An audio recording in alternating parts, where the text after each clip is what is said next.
Good morning, everyone. Thank you all for being here. I want to begin this morning by, again, publicly thanking the men and women of the Atlanta Police Department for the work that they continue to do to keep our communities safe.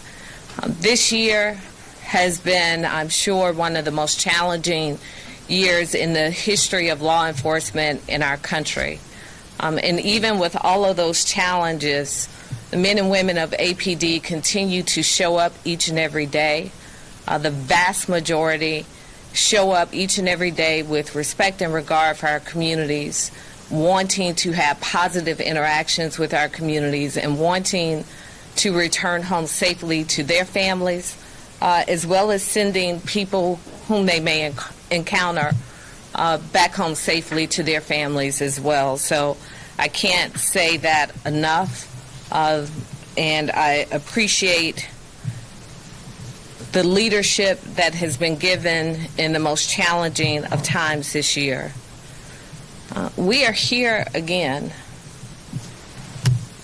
on the heels of another child in our city being shot and killed.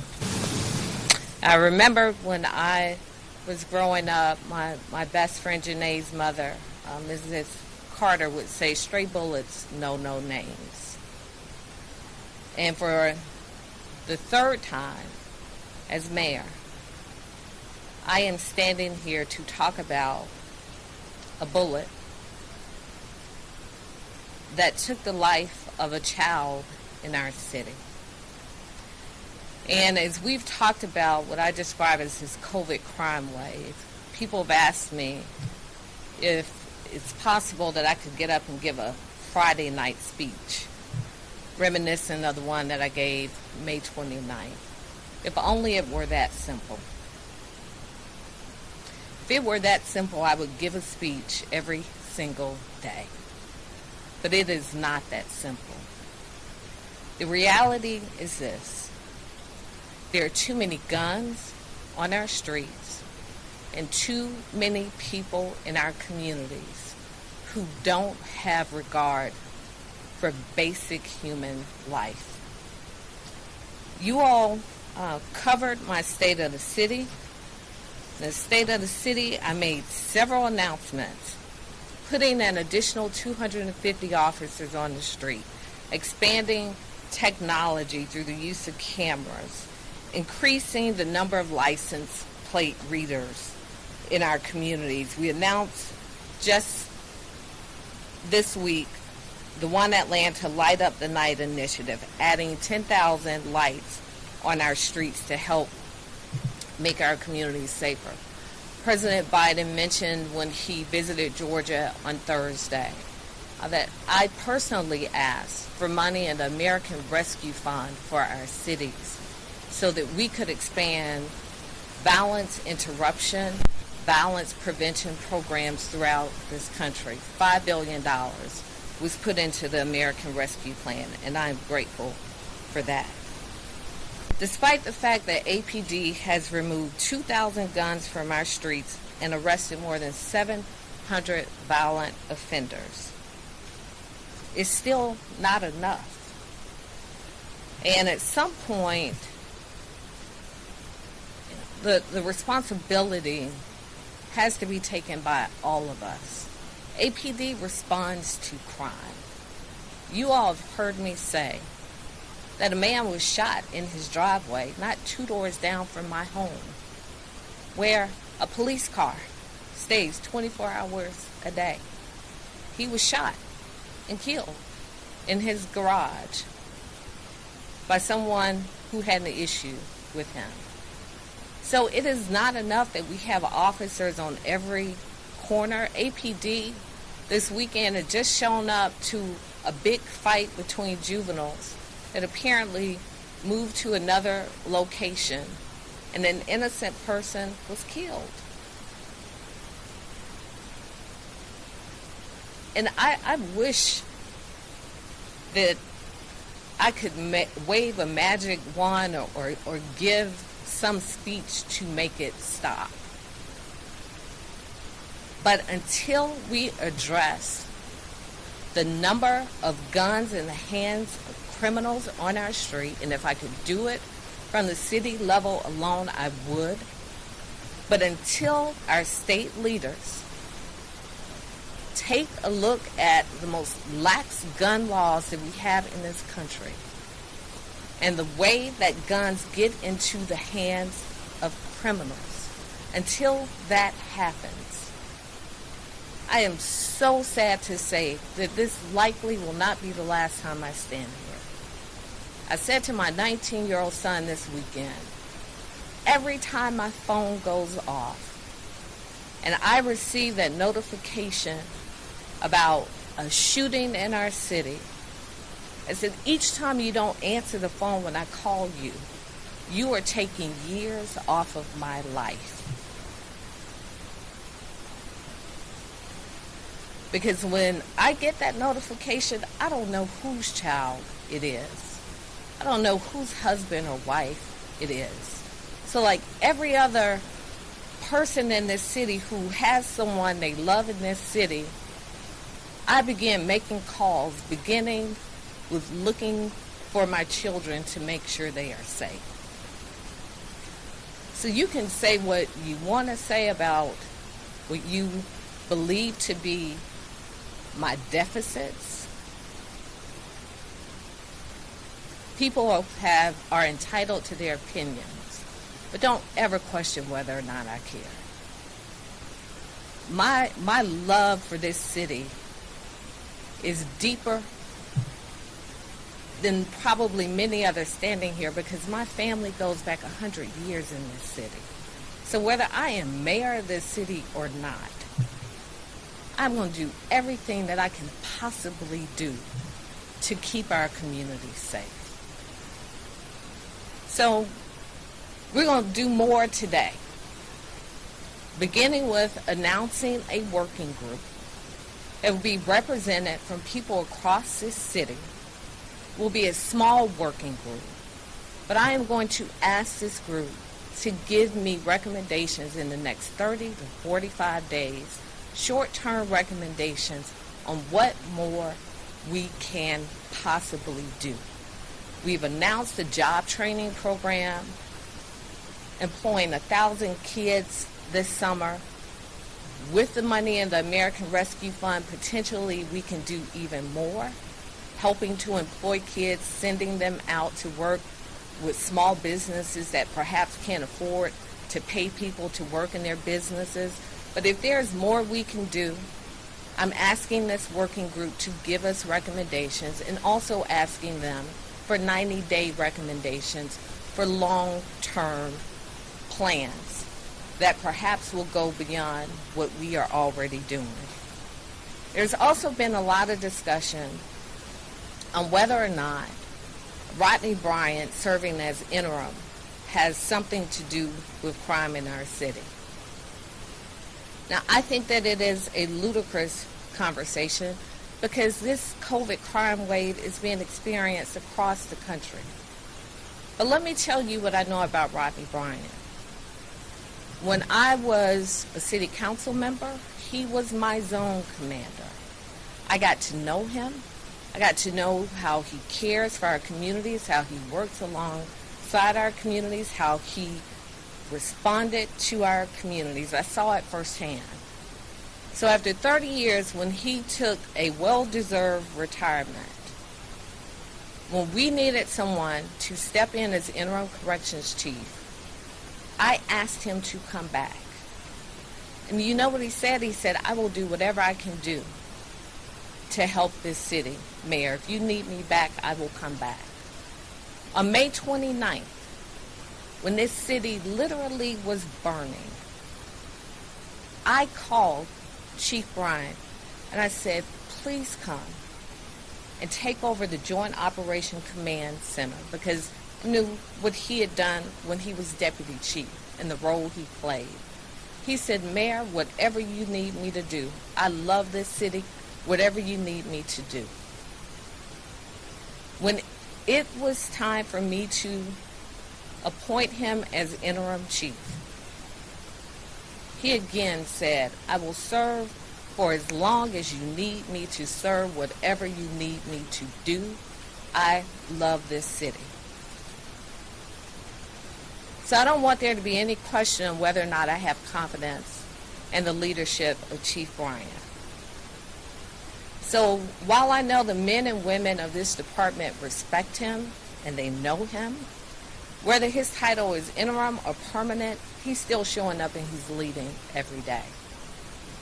But I want to remove this from the conversation. So for those of you who believe that naming him as a permanent chief will make a difference in crime in our city, I am naming him as permanent chief today. I'm going to put his name forth to City Council and ask that they confirm him immediately. And after the election, when all of the political theater is over, whether I am mayor or whomever is mayor, if it is appropriate to launch a national search at that time, then that decision can be made at that time. So I want to remove this from the discussion. And if this naming of this capable, able, solid leader as permanent chief will help with crime in the city, we're going to use every tool we have in our toolbox. And I ask that City Council join me in confirming him. And again, after the election, when the theatrics of the political season are over, this can be revisited. I've had this conversation with Chief Bryant. He said, Mayor, whatever it is that best serves this city is what I am willing to do. So, again, I hope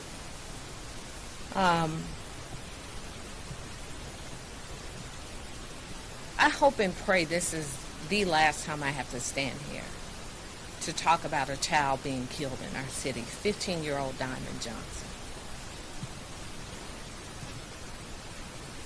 But I want us to all take a deep and long look at what, if anything, more we can do. And if you have some suggestions, and don't give back to me what we are already doing.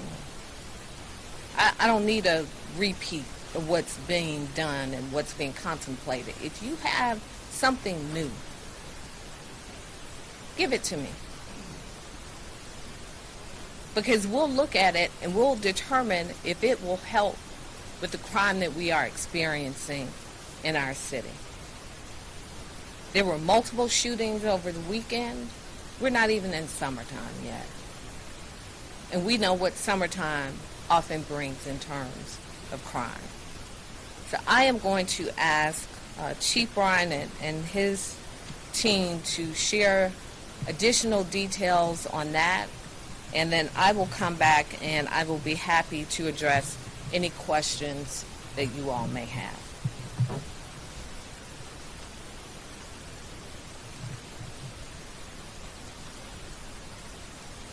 First, let me thank Mayor Bottoms for this opportunity and your confidence in me to lead this phenomenal police department. Additionally, I would like to thank the men and women of the Atlanta Police Department for also allowing me to lead, and then for the confidence that I generally receive from the citizens that we serve and their support, as well as with City Council. Over the past week, we were, at the beginning of the week, we were actually doing fairly well with the strategies that we have deployed to help combat what we're seeing as it relates to violent crime. It's generally deployed throughout the week with our federal, state, and local partners. As of Thursday, we saw those that begin to turn with some shootings. Over the weekend, we had 12 incidences where 4 homicides were contributed to those shootings. And they range anywhere from one road rage, the rest being people that actually knew each other, and 2 of them were actually gambling events. So the question then becomes, so what plans are we putting in place to address that? Today, right after this press conference, we'll be leaving and having a conversation with our federal partners and other state partners, expanding Operation Shields, Operation Phoenix, which will then go beyond the city of Atlanta. What we do know is the individuals that we generally go after don't understand boundary lines. This is not a city of Atlanta issue. This isn't a city of Atlanta problem alone. So we are bringing in our partners where we believe will have a much greater impact on the crime that we're seeing metro-wide. Again, quite often the question then becomes, well, what about the resources on the Atlanta Police Department? We are actually beefing up our background and recruitment unit as we speak. The mayor has allotted her administration to help in us finding individuals that specialize in human resources. And so we believe that changing that structure of our background and recruitment will give us an advantage. Let me be clear about where we are as a profession. Professionally, many large police departments are seeing the exact same thing. This profession took a significant hit over the past year. So we are all scrambling, trying to re-establish our forces. The city of New York, where we would typically go and get some of our personnel because they had a waiting list, now find themselves in a deficit.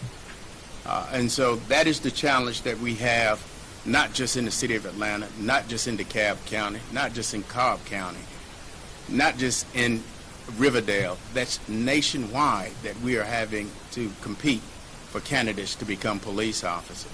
But I believe the strategy and the restructuring that we're doing with inside the Atlanta Police Department, we'll be able to backfill quite quickly. And this is also with the assistance of us changing over the technology that we're using. Now that many states are opening up, this gives us the ability to go out and have face-to-face recruitment exercises. And then many people have come and said, well, what about your arrest numbers? Well, I want you to also understand we are not in the business of going out and arresting anybody and everybody for the simplest thing. That's not what we do in the city of Atlanta. However, we do recognize that we need to pay attention to repeat offenders, and that's exactly what we're doing today. So we're restructuring and reincorporating a repeat offender unit. Over COVID, one of the things that we additionally saw was the increase of domestic violence. So we are restructuring our domestic violence unit to make sure that we are able to combat that as well. We also recognize that there are other internal issues that need to be addressed as it relates to our investigations as a whole. So we are looking to reorganize that unit also. There are a number of different strategies that we're using to combat crime. I believe that our partnerships give us the additional resources on the street to be very proactive. As you heard from me many times, us going after street racing helps not just in street racing with our partnership with Georgia State Patrol and the Fulton County Sheriff Department and other surrounding jurisdictions, but it also helps us fight and combat crimes in other ways. Going after street racing, we are also able to take guns off the street. So there are a number of things that we're doing immediately to address this violent crime. But more so, I think that I would be remiss if I didn't acknowledge the partnership that we are now having with the Fulton County DA's office, aligning her office with our office to really take a closer look at crime, putting better cases together, and hence the DA just announced a RICO case that will be she indicted just yesterday. That's significant when you have that level of alignment in the city of Atlanta, in the county, in the state, and federally. So yes, we have a long way to go, but I see the path to getting us there. Again, I think the strategies we have in place will actually begin to see a reduction in crime. as we move forward. Again, Mayor, thank you for this opportunity that we have. And lastly, I apologize. Lastly, I think I need to talk more about Diamond Johnson's case. So first, my condolences go to her family. Anytime someone loses a family member, to violence, it's a sad thing. But to lose a child to violence is significantly traumatic. But as I've stated before, the City of Atlanta Police Department will work diligently to bring closure to this case, to bring the perpetrators of this crime to justice. We have one of the best homicide investigating unit in this country. We do a phenomenal job of finding people that commit violent acts in our city. And so we're asking that the people who are part of this event, of this action on this weekend, that if you have any information, contact the Atlanta Police Department. Because public safety is not just a police problem. Public safety requires us all. The input that we get from the community, the input that we get from the media, really helps us a lot. And so do not hesitate to give us a call if you have any information as it relates to the case. Again, thank you, Madam Mayor. I want to address one more thing before we get into questions. There's been a lot of discussion about the City Detention Center. And if you all recall, at the beginning of my term in 2018, I embarked upon a very aggressive push for justice reform in our city for a time such as this. By that I mean, we see peaks in crime and we see it go down, but the systemic issues in our city and across this country, until they are addressed, we are going to continue to face these challenges in challenging times. So Chairman Rob Pitts and I have had several discussions about the City Detention Center. The ball is in Fulton County's court right now. We have sent a letter of intent offering to accept 150 inmates who are transitioning out of their sentences to allow them to come to the Atlanta Detention Center and to be a part of a work training program as they transition back into our community. Now, some may say Fulton County Jail is overcrowded by 500 inmates. This is nothing new. Overcrowding at Fulton County Jail goes back at least a decade, perhaps even two. So if it were me, I would not take an all or nothing approach. You take my 500 inmates or nothing. What I've said to Chairman Pitts, send us 150 people who are within 6 months of completing their sentence, and we will continue to evaluate after we get the first 150 to determine if we have capacity for more. So ask your county commissioners why they have not responded to our letter of intent on the 150 inmates, and why that is not a sufficient start for us to continue to work together to address the issues that are facing communities across the metro area, across the state, and many of the same issues that we're seeing across the country. And with that, I'll take any questions that you all have.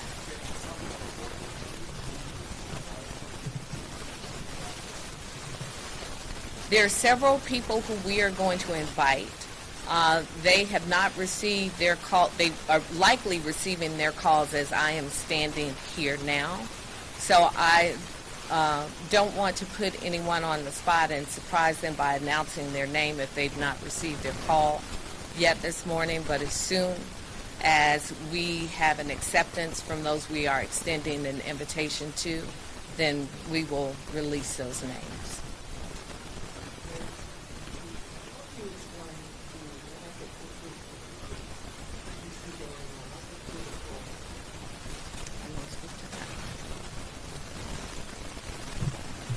I think as public safety came under scrutiny last year, and the efforts that people are reimagining what public safety looked like, we all saw a significant impact. People really had to rethink if this was the profession that they wanted to be in. Clearly, the calls that I've been on talking to other chiefs throughout the country, when it comes to officers being arrested and charged, that's something that they have to think hard about.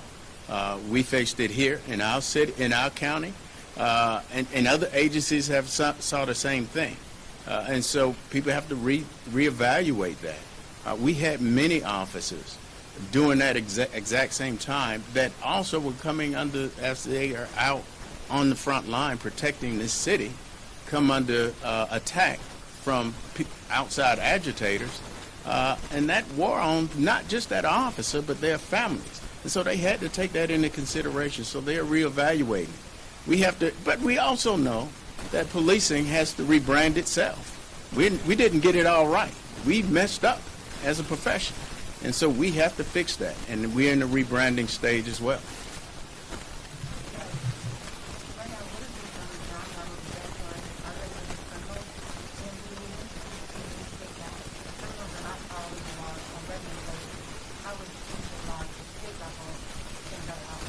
I want to let Chief Ryan speak more in detail on getting the guns out of the hands of criminals, but the reality is this.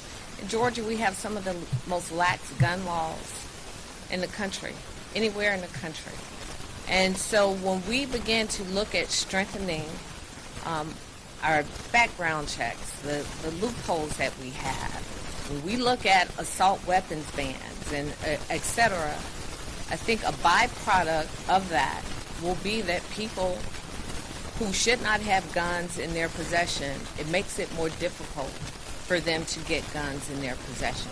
It's not an easy solution, but I am encouraged because the last time we had an assault weapons ban in this country, it was President Biden, who was then Senator Biden, who put forth the bill to have an assault weapons ban. So I am encouraged by the leadership and the will that we have at a national level, but we also have to look at a state level. Because of all the states in the country, again, our gun laws are some of the most lax in the country. And people, we went through this last summer. You can't pick and choose who walks down the street with an assault weapon.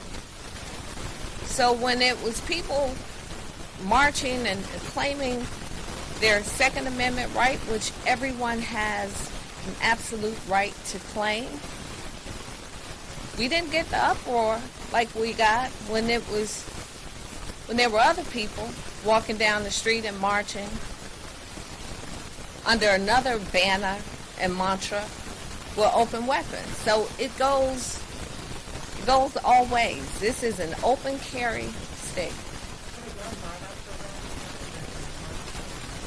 We've discussed the gun buyback program. There are mixed reviews on that. This is something I've talked with Chief Ryan about on several occasions.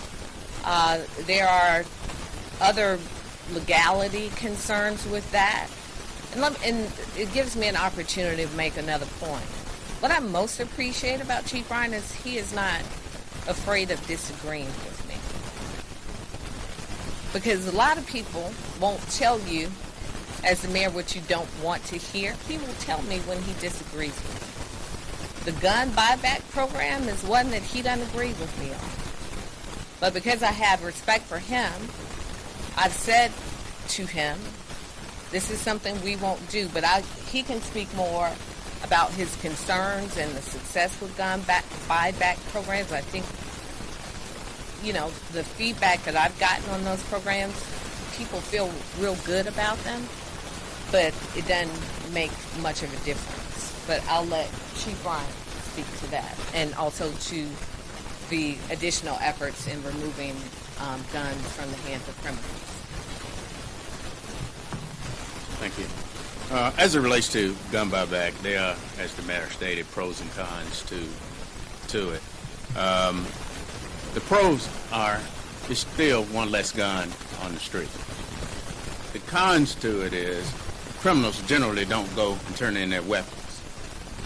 And so the gun that may come through that program is the one that will clear up a homicide that we need to resolve.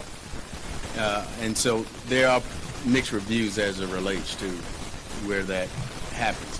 We generally just, from my perspective, just don't get the big bang for the buck. It's not as one would say, it's not worth the squeeze. That's just my take on it. And others that I've had conversation as it relates.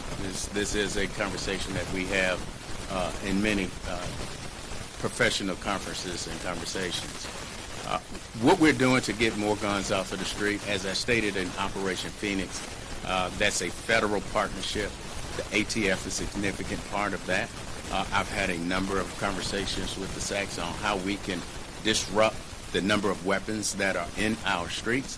But additionally, the resources that we're putting out on the street in the city of Atlanta, several of our units have to go beyond the stop, which means if you're stopped in a traffic stop, their investigation goes beyond that. Their training allows them to look further, to be able to get guns off of the street, and it has been working. We are starting to see the dividends of those units going beyond just a traffic stop. This and the resources we continue to put out on the street. I can't speak enough when I talk about the partnerships with the different agencies. As all of us, I stated, all of us are having this shortage. We recognize that we work better together. We no longer are working in silos. We are going into each other's jurisdictions and helping each other because we believe that will pay the most significant dividends in being able to take these weapons off of the street. Just also, he mentioned the cooperation with the FBI. The last time we were here for a press conference and our FBI lead was here for the regional office, he said to me that he had not ever had a better working relationship with the police chief than he has had in working with Chief Bryant. So from many of our partners across the board, his leadership is certainly valued and appreciated.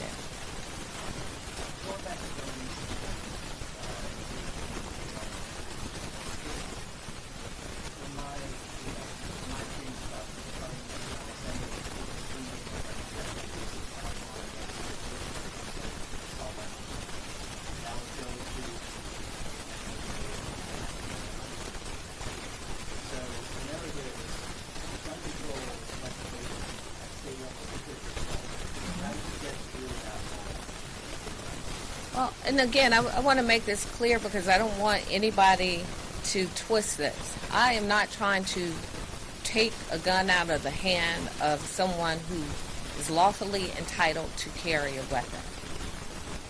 But I do not believe that weapons of war have any place on our streets and in our communities.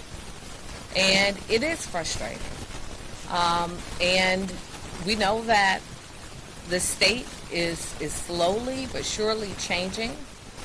So because it hasn't been successful thus far, doesn't mean that it can't be successful one day. I think as we look at the challenges that we are having in Atlanta, we know that it's not just Atlanta. Crime is up across this state in urban and rural communities. And by and large, it's gun violence. So we all have to take a look at what we're doing, what we can do differently, and what incremental steps, what large steps we can take to make a difference in the balance in our communities.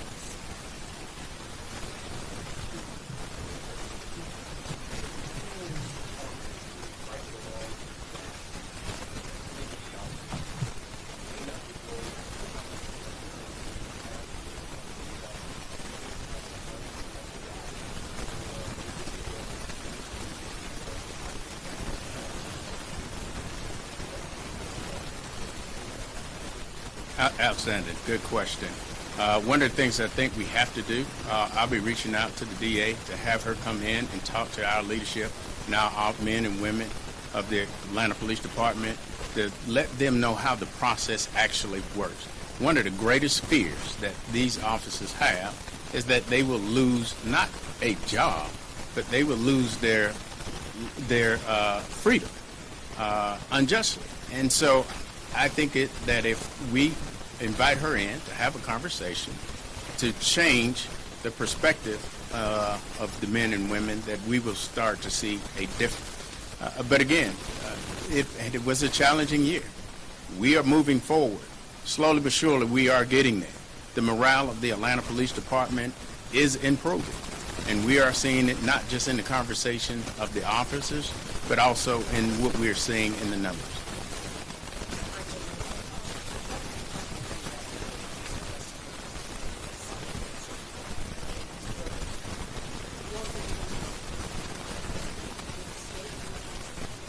We've always worked with the state.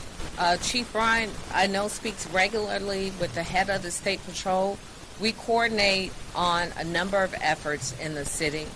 I know this because when I speak with Chief Bryan, he often mentions that he is either just getting off a call or will have a call shortly with the head of State Patrol. So we are a part of any number of task force. There are multiple task force across the state. So I want to clear that up because I've heard that said before that we're not in a part of the task force. That's absolutely not true. There are multiple task force across the state. Are we a part of every single task force? No, but we are a part of many task force, and that includes state partners.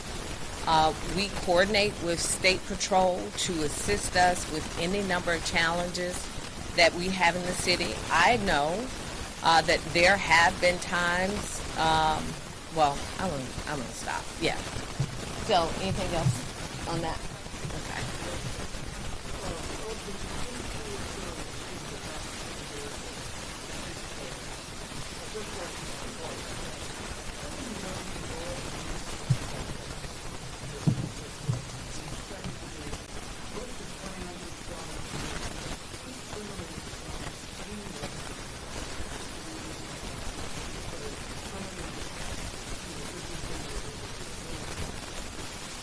I can't speak to specifically on how many were actual assault weapons. I'll leave that up to our investigation commanders because I don't go into that granular into the detail. But I stated earlier, to disrupt what we're seeing at the proliferation of weaponry going into the hands of criminals, that's a strong partnership with the ATF. And I believe that we'll be able to really disrupt that. The SAC over there, he and I just talked over the weekend. I truly believe that having a greater involvement in what we're seeing in the metro area will have a big impact on those types of crimes. Can you speak to the stats of the number of weapons that they stole? Listen, thank you, Mayor. We are so we've done the clean car campaign a number of times. Generally, the number one item stolen out of a vehicle you would think would be money or a purse. It is actually weapons. We ask that people really secure their weapons, and if you've got to leave it in your car, there's a safe that you could buy to secure it in your vehicle. Take it out of your vehicle. But for God's sake, stop leaving these weapons. That's how criminals get their weapons, by breaking into a car and getting multiple weapons out of some cars. That is our most significant problem as it relates to car breaking, weapons being stolen out of those cars. So we got to really change that. That's what the public can do to help us reducing putting guns in the hands of criminals, is to secure their weapons better.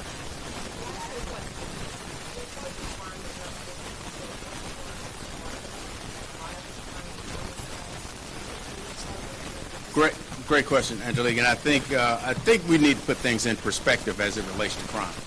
So when you're looking at the first quarter of this year, and as we compare it to last year, you have to remember that our city was shut down. Most cities were actually at an absolute halt. So we weren't seeing the level of crimes, and it was drastically low because there was no movement throughout our city. But as the city opened up, that's when we started to see the spike in our crime. And so when we are comparing these numbers of 2021 to 2020, it's comparing apples to oranges. But if you compare our numbers to 2019, which was a more stable year, we're actually even for that year. We are actually at the same rate. We're slightly up in homicides as of 2019 by, I want to say, 35%.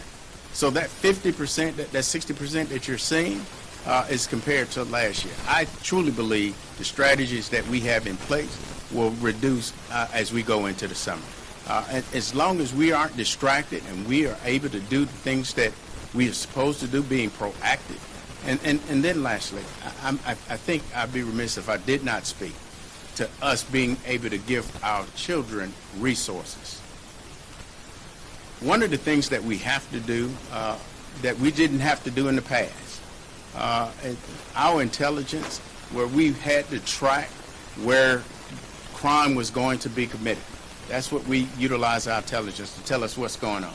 Now we have to track where kids will have large gatherings, because we're seeing so much violence as it relates to what we're seeing around our kids. So we're working with Atlanta Public Schools on being able to see how can we disrupt that. That's another initiative that we just didn't have a few years ago. But I truly believe everything that we have in place, the strategies that we have in place, the partnerships that we have in place, will stabilize the numbers that you are seeing.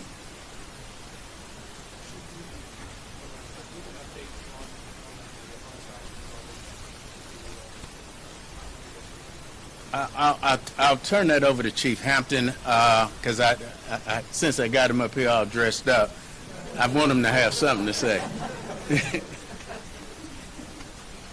Good morning. If you haven't received, so yesterday evening we put out this Crime Stoppers bolo. There are 3 vehicles on this that we are asking the community to provide us assistance with identifying the owners or the operators of these vehicles. So we do know that all 3 of these vehicles were at the scene of our shooting. We also understand that, again, this incident stemmed from a gathering that happened initially at Grant Park. And so we know that there were a lot of kids. We also are hearing that there were several adults also at that location. So right now we're asking anyone that has any information to further our investigation to do the right thing. As we keep saying, no one expects a 15-year-old to be gunned down in the city of Atlanta. We take this serious. As Chief Bryan said earlier, I think we have the best homicide unit. We're going to find the perpetrators, but we can't do it alone. So we're asking anyone with any information. You can call Crime Stoppers, where you can remain anonymous. So if there's some fear of retaliation or anything like that, call and be anonymous. Let us know who did this. We need to hold the people responsible in this shooting, in this homicide. We need to hold them accountable. Also, one final thing, we had another teenager who was killed in the city. His body was found near John A. White Park. We're still asking the public's assistance in any information that you all may have to assist us with that homicide as well. Thank you.